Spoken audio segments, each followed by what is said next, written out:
Some nights, the house whispers secrets it shouldn't know. Tonight was one of those nights in our old colonial on Maple Street, where the floorboards creak like guilty consciences and shadows hold more truth than daylight conversations.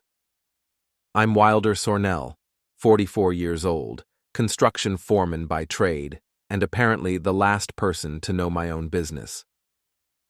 At 3 a.m, insomnia had me wandering the halls like a restless spirit when I spotted something that made my stomach drop to my work boots. Mira, my wife of 6 years, was sneaking out of the guest room wearing Blake's old college hoodie. Blake, my 24-year-old son from my first marriage to Rebecca, who passed when he was 12. The same Blake who'd been staying with us temporarily for the past 8 months while he figured out his life. The hoodie hung loose on Mira's frame, but it wasn't the oversized clothing that caught my attention. It was the way she moved, careful, deliberate, like someone trying not to wake a sleeping house, like someone with something to hide. I pressed myself against the hallway wall, watching as she padded barefoot to our bedroom. The door clicked shut with the soft precision of practiced secrecy. My chest tightened, but I forced myself to breathe steady. Construction work teaches you patience. You don't swing the hammer until you're sure where the nail needs to go. 20 minutes later, I made my move. The laptop sat open on the kitchen counter, still warm, the screen showing our family's shared calendar. Mira always left it here to charge overnight. I'd never had reason to look at it before, trust being one of those things you don't question until you should have questioned it months ago. The browser history told its own story. Multiple tabs for a messaging app I didn't recognize. I clicked through, my hands surprisingly steady for a man watching his world tilt sideways. There it was, a chat thread labeled B-Dog, Blake's old nickname from high school basketball. The messages went back 4 months. B-Dog. Can't stop thinking about yesterday? Mira. Me neither. Wilder's working late again Thursday. B-Dog. Perfect. I'll bring wine. Mira. Your dad would lose his mind if he knew B-Dog. What he doesn't know won't hurt him. I scrolled deeper, my carpenter's hands navigating betrayal with the same methodical precision I used to measure twice and cut once. The messages grew bolder, more detailed, painting a picture I never wanted to see. My wife and my son, planning their encounters around my work schedule, joking about my obliviousness, treating my trust like a convenience. The calendar entries confirmed everything. Yoga class on Thursday evenings when Blake happened to be free. Book club on Saturday afternoons when I was coaching Little League. Grocery shopping that took 3 hours and produced no groceries. I opened a new folder on the desktop and labeled it Estate Updates. Then I started copying files. Screenshots of messages, exported calendar data, browser history. Every piece of evidence organized with the same attention to detail I brought to construction blueprints. The doorbell camera app yielded more treasure. Footage of Blake entering through the back door at 11:47 p.m. on Tuesday while I slept upstairs. Mira letting him in, both of them moving with the casual familiarity of routine. Timestamps that matched perfectly with her insomnia walks and his late gym sessions. I worked until dawn, building a case like I'd build a house. Foundation first, then frame, then all the finishing details that make it solid. By the time Mira's alarm went off at 6:30, I had everything organized in a master folder with an index document that cross-referenced dates, times, and evidence. "Morning, honey," Mira said, shuffling into the kitchen in her robe. She looked tired, but not the good kind of tired. The guilty kind. "Morning," I replied, closing the laptop with casual precision. "Sleep well?" Like a rock. The lie came so easily, I wondered how many others I'd missed. "You're up early." "Couldn't sleep. Mind if I borrow the laptop today? Need to print some tickets for the game this weekend." Her hesitation lasted exactly 2 seconds too long. "Of course, just don't mess with my work folders, okay?" "Wouldn't dream of it." Blake wandered down 20 minutes later, hair still messy from sleep. He nodded at me with the same casual indifference he'd shown since moving back home. No guilt, no awkwardness, just the entitled assumption that dear old Dad would never figure it out. Coffee? I offered, holding up the pot. Thanks. He took the mug without meeting my eyes, already checking his phone. Working late again tonight?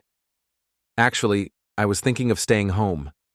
Maybe we could have a family dinner, all of us.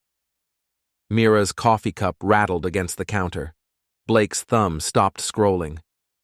That sounds nice, Mira said, her voice pitched just slightly too high.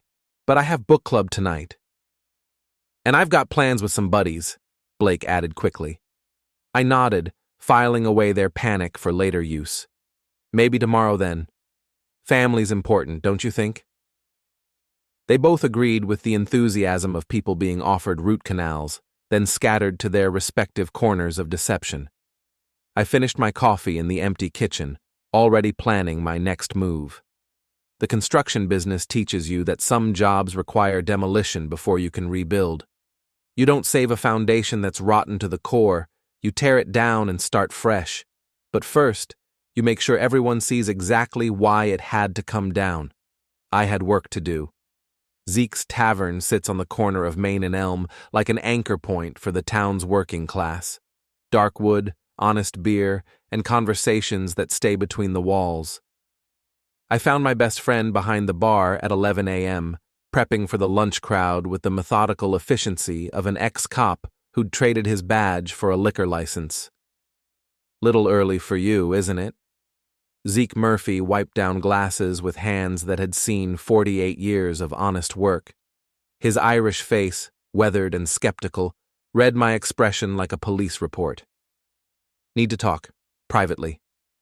He jerked his head toward the back office, a cramped space that smelled of old receipts and cigarette smoke from the previous owner.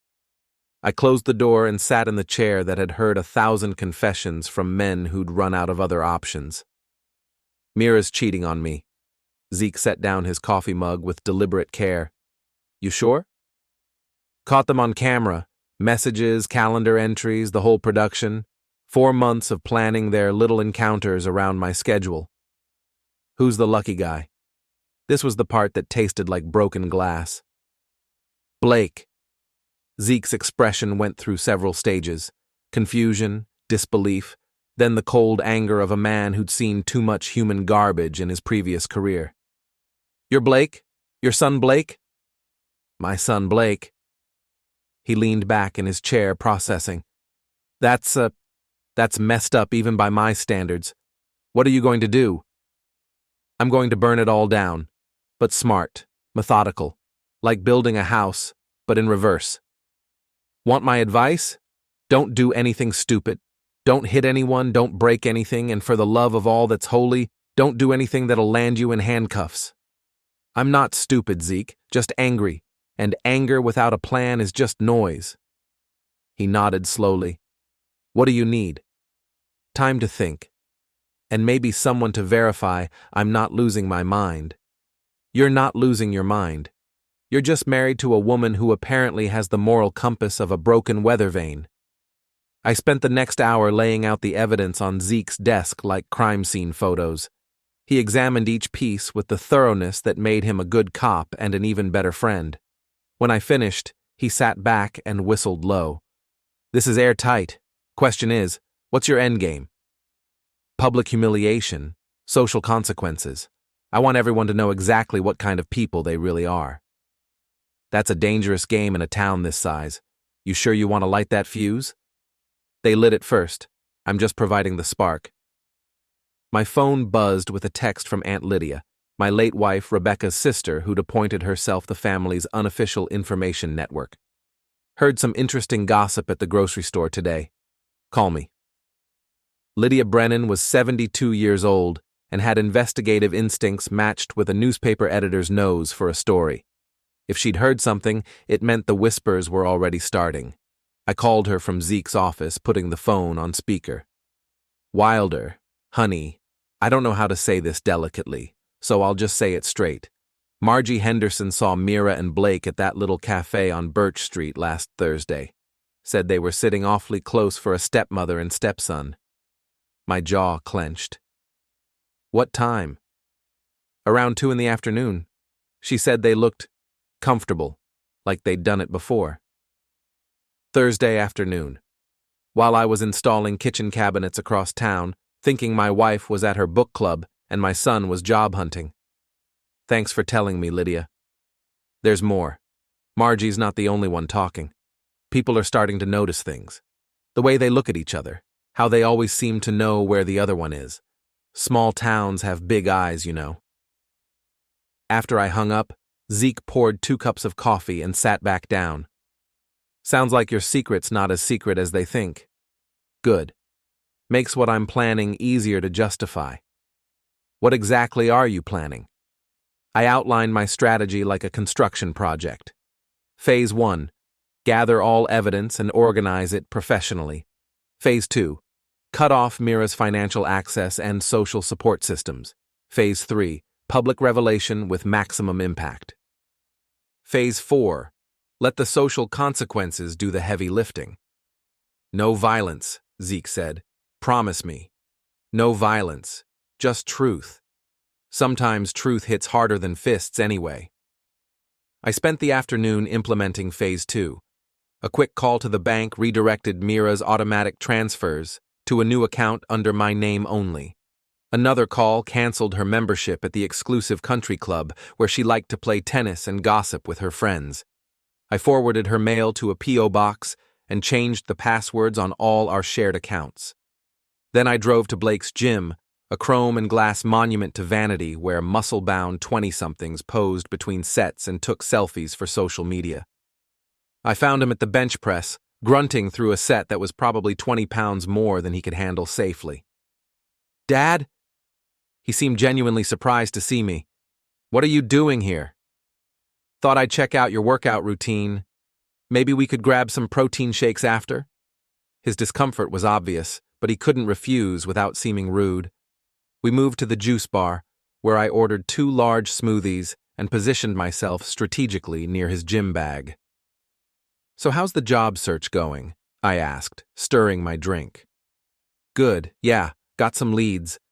Actually might have something lined up soon."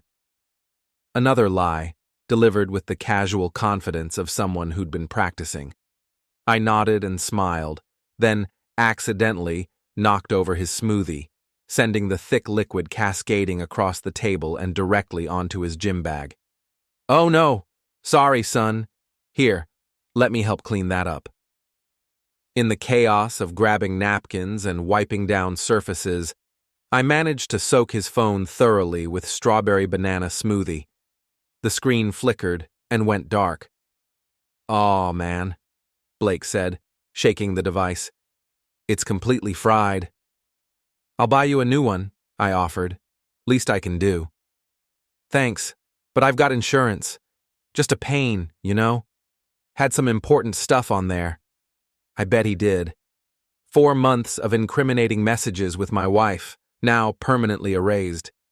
Sometimes the simplest solutions are the most effective. Technology, right? Can't live with it. Can't live without it.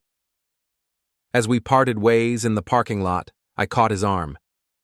"Blake, I want you to know something. Family loyalty means everything to me. Everything. I'd do anything to protect the people I love, but I'd also do anything to make sure betrayal gets the consequences it deserves." He stared at me for a long moment, and I saw something flicker behind his eyes. Not quite fear, but close enough. "Sure, Dad. Family first." "Family first," I agreed. That evening, I sat in my truck outside the house, watching through the kitchen window as Mira and Blake moved around each other with careful distance. They were spooked, but not yet panicked. That would come later. My phone buzzed with a text from Mira. "Where are you? Thought you were coming home for dinner." I typed back, "Running late. Don't wait up." Through the window, I saw her show the message to Blake. They relaxed slightly, probably thinking they'd dodged whatever suspicions I might have had. They had no idea the real show hadn't even started yet. Sunday morning arrived gray and drizzling, the kind of weather that makes secrets feel heavier and lies harder to maintain. I'd spent Saturday setting the stage, sending carefully worded invitations through our family group chat. Family meeting tomorrow at 2 p.m. Important estate updates to discuss. Please bring Tessa and anyone else who should hear this. Wilder. The estate updates hook was perfect bait. Everyone would assume I'd finally gotten around to updating the will and trust documents that had been gathering dust since Rebecca passed. The inclusion of Tessa, Mira's best friend and enabler, was strategic. If you're going to detonate a social bomb, you want maximum witnesses. I spent the morning preparing the living room like a courtroom, laptop connected to the big screen TV, printed documents organized in manila folders, extra chairs arranged in a semicircle facing the entertainment center. Everything looked official, important, the kind of meeting where family business gets settled. Mira hovered nervously, asking questions I deflected with casual efficiency. "What kind of estate updates?" she asked, watching me test the laptop connection. "Just some overdue paperwork, nothing dramatic." "Why does Tessa need to be here? She's practically family. Besides, some of this affects the business, and you always include her in business discussions." Blake emerged from his room at 1:45, showered and dressed in his best attempt at respectability. His replacement phone, a basic model that couldn't recover his deleted messages, stayed firmly in his pocket. Tessa arrived first, her usual social climbing smile faltering when she saw the formal setup. A petite blonde with sharp eyes and a sharper tongue, she'd been Mira's partner in gossip and enabler in poor decisions since college. "This looks serious," she said, settling into a chair with the nervous energy of someone who sensed trouble but couldn't identify its source. Aunt Lydia came next, her silver hair perfectly styled and her expression alert with curiosity. At 72, she'd attended enough family meetings to recognize the difference between routine business and significant drama. "Wilder, dear," she said, kissing my cheek, "you look like a man with something important to say." "Just some overdue housekeeping, Aunt Lydia. Nothing you haven't seen before." The lie came easily, but she studied my face with the sharp intelligence that had made her a formidable high school principal for 30 years. By 2 o'clock, everyone had assembled. Mira sat next to Blake on the couch, both of them maintaining careful distance while projecting casual family comfort. Tessa occupied the chair closest to Mira, ready to provide moral support for whatever boring legal discussions lay ahead. Aunt Lydia claimed the recliner with the best view of both the screen and the family dynamics. I stood behind the laptop, feeling like a prosecutor about to deliver opening statements. "Thank you all for coming. I know Sunday afternoon isn't ideal, but some things can't wait for convenient timing." Nods around the room. Mira's smile looked painted on. "Before we start, I want everyone to understand that what we discuss today stays in this room until I say otherwise. This is family business, and family business requires discretion." More nods, though Tessa's expression suggested she was already planning which friends to call first. Good. Now, as you all know, Rebecca's trust has some specific provisions about family conduct and moral standards. I've been reviewing those provisions lately, and I've discovered some interesting situations that need to be addressed. I clicked the laptop trackpad, and the TV screen came to life with our doorbell camera interface. Technology is amazing these days. Did you know our security system automatically saves footage for 6 months? I had no idea until I started going through the files. Blake shifted uncomfortably. Mira's painted smile began to crack. "For instance, here's some footage from last Tuesday night." The screen showed Blake entering through the back door at 11:47 p.m., moving with the confidence of someone who belonged there. The timestamp was clearly visible in the corner. "Interesting time for a visit, don't you think? Especially since I was asleep upstairs and had no idea you were here." I clicked to the next clip. Blake leaving at 2:23 a.m., this time with Mira visible in the background, wearing his college hoodie. Even more interesting departure time. Aunt Lydia leaned forward, her sharp eyes taking in every detail. Tessa's mouth had fallen slightly open. Mira started to speak, but I held up a hand. Please let me finish the presentation. There's more. I switched to the messaging app screenshots, enlarged so everyone could read clearly. The chat thread labeled B-Dog filled the screen, showing 4 months of increasingly intimate conversations.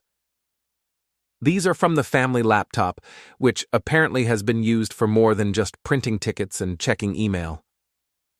I scrolled through selected messages, letting each one hang in the air long enough for full comprehension. The planning around my work schedule, the jokes about my obliviousness, the casual cruelty of 2 people who thought they were smarter than everyone else. Blake bolted upright. Dad, this isn't… Sit down.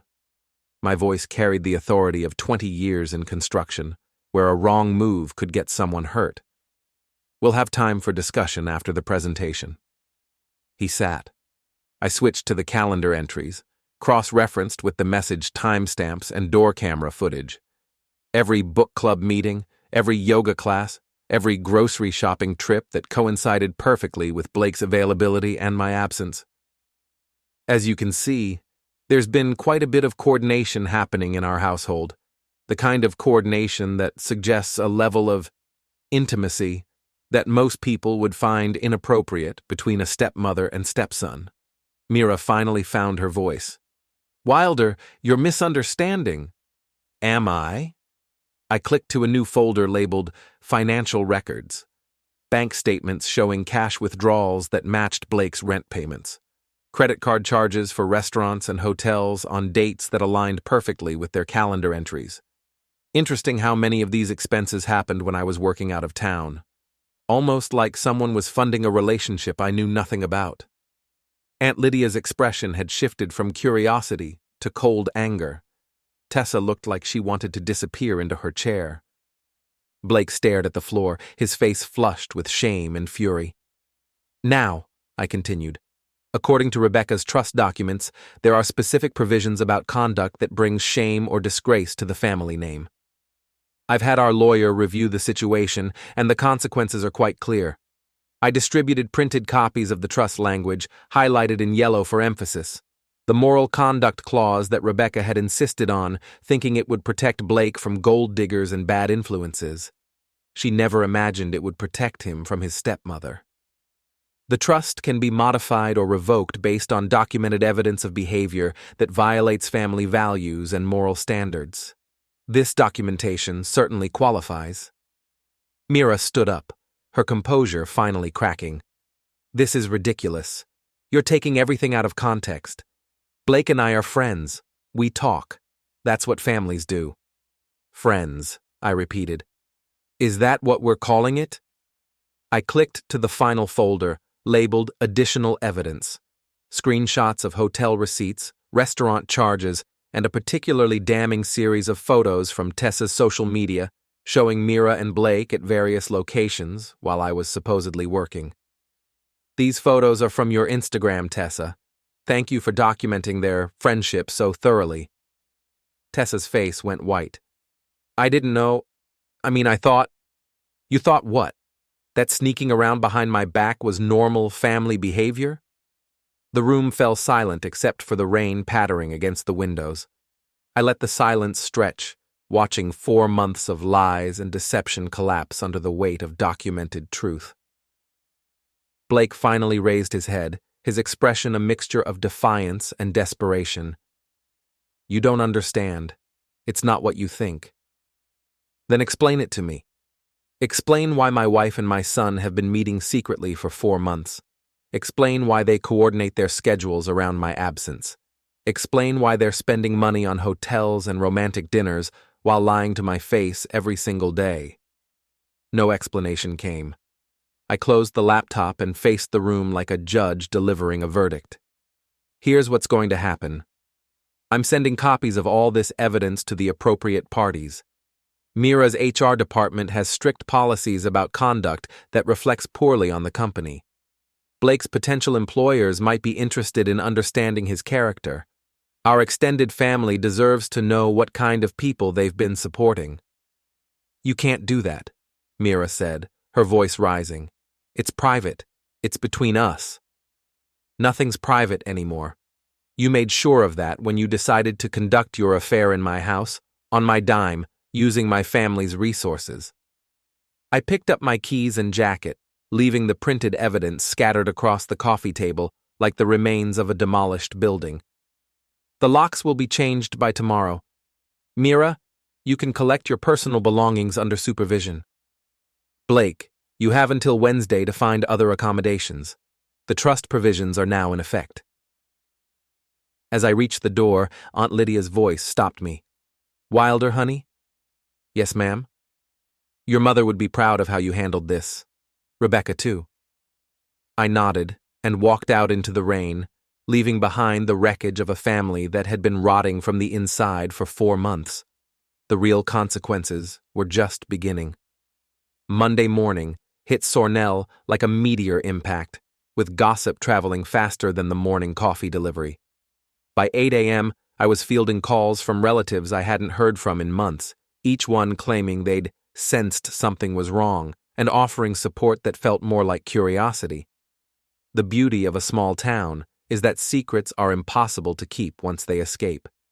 The curse of a small town is that secrets are impossible to keep once they escape. I sat in my truck outside the construction site, watching my phone light up with messages while planning the day's demolition work. The irony wasn't lost on me, tearing down old structures to make room for something better. My foreman, Danny Rodriguez, knocked on the passenger window. A solid guy in his 30s who'd worked for me for 8 years and never asked questions he didn't need answers to. Boss, you okay? You look like someone who's been through a meat grinder. Family drama, nothing that won't sort itself out. Need to talk about it? Need to work through it. Got anything that needs heavy demolition today? Danny grinned. Actually, yeah. The Henderson renovation needs the old kitchen torn out. Sledgehammer work. Perfect. I spent the morning reducing Mrs. Henderson's 1970s kitchen to manageable rubble, each swing of the sledgehammer providing therapeutic release for 4 months of accumulated anger. Physical work has always been my meditation, and today I needed all the clarity I could get. Around noon, my phone rang with a number I didn't recognize. Mr. Sornel, this is Patricia Williams from Mira's office. I'm calling about some documents that were sent to our HR department this morning. The first domino had fallen. What kind of documents? I think you know what kind, Mr. Sornel. We need to discuss this situation immediately. Can you come in this afternoon? I'm working, but I can make time if it's important. It's important. Mira worked for a mid-sized insurance company that prided itself on family values and community involvement. Their employee handbook had strict policies about conduct that could reflect poorly on the company's reputation. Adultery with family members definitely qualified. I cleaned up and drove to their offices, a glass and steel building that tried too hard to look important. Patricia Williams turned out to be a severe woman in her 50s, with the expression of someone who'd seen every possible variation of human stupidity. Mr. Sornel, I'll be direct. The evidence you provided is comprehensive and deeply troubling. I thought it might be. Mira has been with us for 4 years. She's well-regarded, competent, and until today, we had no concerns about her judgment or character. People can surprise you. Indeed, they can. The question now is how we handle this situation. Our employee conduct policies are clear, but the circumstances are unusual. She spread copies of my evidence across her desk like a poker hand. Screenshots, timestamps, financial records, all organized with the precision I brought to construction blueprints. This level of documentation suggests you've been planning this revelation for some time. I'm thorough. It's a professional habit. The conduct described here violates several company policies: moral turpitude, judgment concerns, potential financial impropriety if company resources were used for personal matters. I wouldn't know about company resources. I just know about family resources. Patricia studied me with the sharp attention of someone trying to determine whether I was a victim seeking justice or a vindictive husband seeking revenge. The distinction mattered for how they'd handle Mira's employment. "What outcome are you seeking, Mr. Sornel?" "I'm not seeking anything.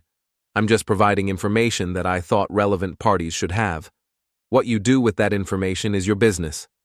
She nodded slowly. "We'll need to conduct our own investigation, of course. But based on what you've provided, I suspect Mira's employment here will be terminated by the end of the week." "That's unfortunate. She's good at her job."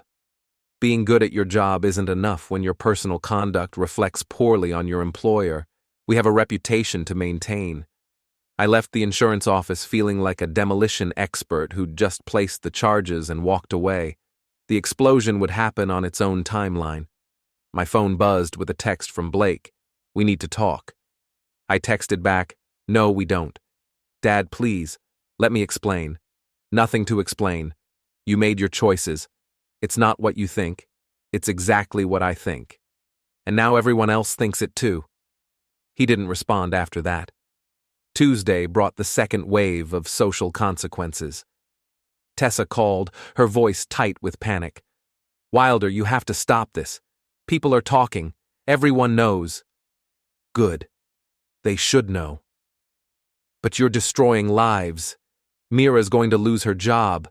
Blake can't show his face anywhere. The whole town is talking about your family like you're some kind of soap opera." "My family stopped being my family when they decided to betray it. Now they're just two people who made poor choices and have to live with the consequences."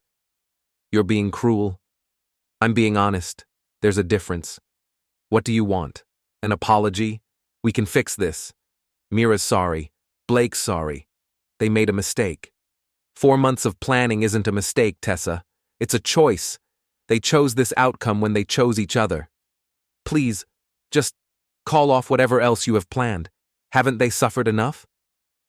I thought about that question. Had they suffered enough? Had they experienced consequences proportional to their betrayal? Had they learned anything from the social humiliation and professional destruction? "No," I said finally. "They haven't." Wednesday arrived with news that Mira had been placed on administrative leave pending a full investigation. Blake had moved out sometime Tuesday night, leaving no forwarding address and taking only what he could fit in his car. Aunt Lydia called with updates from the town's unofficial intelligence network. "Margie Henderson says Mira was crying in the grocery store yesterday, making a scene in the produce section, begging people to understand that it wasn't what it looked like." What did people say?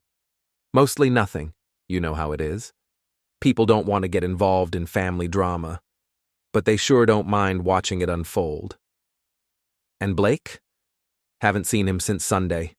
Word is he's staying with some friends over in Millfield. Probably smart to get out of town for a while. Probably. Wilder, honey, I have to ask. Are you okay with how this is playing out? Sometimes revenge can hurt the person seeking it as much as the people deserving it. I considered her question while watching the rain streak down my kitchen window. Was I okay with the destruction I'd unleashed? With the social carnage spreading through my former family like a virus? "I'm okay with the truth having consequences," I said finally. "I'm okay with people facing the results of their choices. I'm okay with not being the only one whose life got turned upside down. That's fair, I suppose. Just don't let it consume you. Rebecca wouldn't want you to become someone she didn't recognize." After she hung up, I sat in the empty house, listening to the sounds of a home that was no longer a home. The refrigerator humming, the clock ticking, the absence of voices that had filled these rooms with lies for 4 months. My phone buzzed with a final text from Mira. "I know you'll never forgive me, but I need you to know I never meant for it to happen. It just did." I stared at the message for a long time, thinking about the difference between things that just happen and things that people make happen. Car accidents just happen. Cancer just happens. Betraying your family requires planning, coordination, and months of deliberate choices. I deleted the message without responding. Thursday would bring the final act of this drama, and I wanted to be ready. Thursday dawned clear and cold, the kind of October morning that makes everything look sharp and unforgiving. I woke up in my empty house with the satisfaction of a man who'd finished a difficult job correctly, not happy, exactly, but complete. The town's annual Harvest Festival was scheduled for Saturday, a quaint small-town celebration where everyone gathered in the park to pretend they were still living in simpler times. Local businesses set up booths, families brought picnic blankets, and the high school band played patriotic songs while children ran between the vendors with sticky fingers and grass-stained knees. It would be the perfect venue for the final chapter of this story. I spent Thursday morning making arrangements, a call to the festival committee, where I volunteered to help with the sound system setup, another call to reserve a booth for Sornel Construction Services, complete with a display table and microphone access for announcements. The festival committee was delighted to have my participation. I'd been a reliable community member for 20 years, the kind of guy who showed up when help was needed and never asked for special treatment. They had no reason to suspect I was planning anything beyond promoting my business. Friday brought unexpected visitors. I was replacing the front door locks when a car pulled into my driveway. Mira stepped out, followed by Tessa and a man I didn't recognize. Tall, expensive suit, briefcase in hand. A lawyer, obviously. "Wilder," Mira called out as they approached. "We need to talk." I continued working on the lock mechanism, not looking up. "Nothing to talk about." "Yes, there is. This has gone far enough." The lawyer stepped forward, extending a business card I didn't take. "Mr. Sornel, I'm David Chen, representing Mrs. Sornel in this matter. We'd like to discuss a resolution that works for everyone." "I'm not Mrs. Sornel," Mira said quickly. "I mean, I am, but we need to figure this out." I finished installing the new deadbolt and turned to face them. Mira looked terrible. Dark circles under her eyes, clothes that suggested she'd been sleeping somewhere uncomfortable, the general appearance of someone whose carefully constructed life had collapsed in a matter of days. "What kind of resolution did you have in mind?" I asked. The lawyer consulted his notes. "My client is willing to agree to a quiet divorce with reasonable asset division.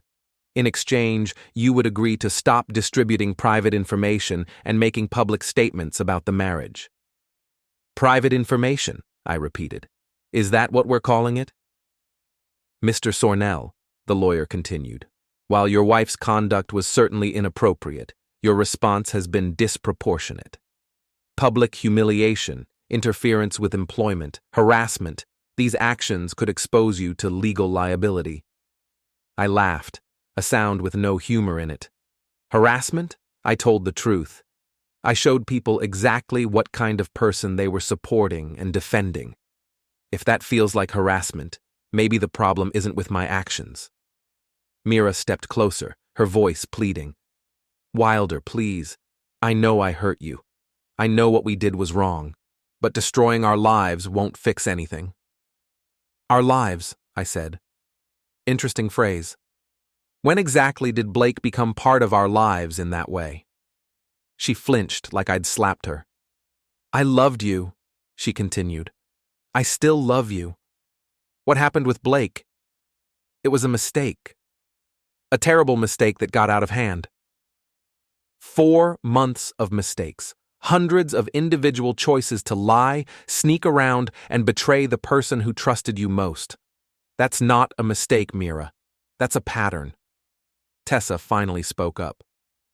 "She's right, though. This has to stop. The whole town is talking. People are taking sides. It's getting ugly." "It was already ugly. I just made it visible." The lawyer tried a different approach. "Mr. Sornel, what would it take to resolve this situation? What outcome would satisfy you?" I considered the question seriously. What would satisfy me? What would restore the balance that had been destroyed by 4 months of betrayal? "Public acknowledgement," I said finally. "Tomorrow at the festival, in front of the whole town, full confession of what they did, why they did it, and acceptance of responsibility for the consequences." "That's not reasonable," the lawyer said immediately. "It's perfectly reasonable. They conducted their affair publicly, sneaking around town, using local businesses, involving mutual friends in their deception. The acknowledgement should be equally public. Mira's face went pale. You want me to humiliate myself in front of everyone we know? I want you to tell the truth in front of everyone we know.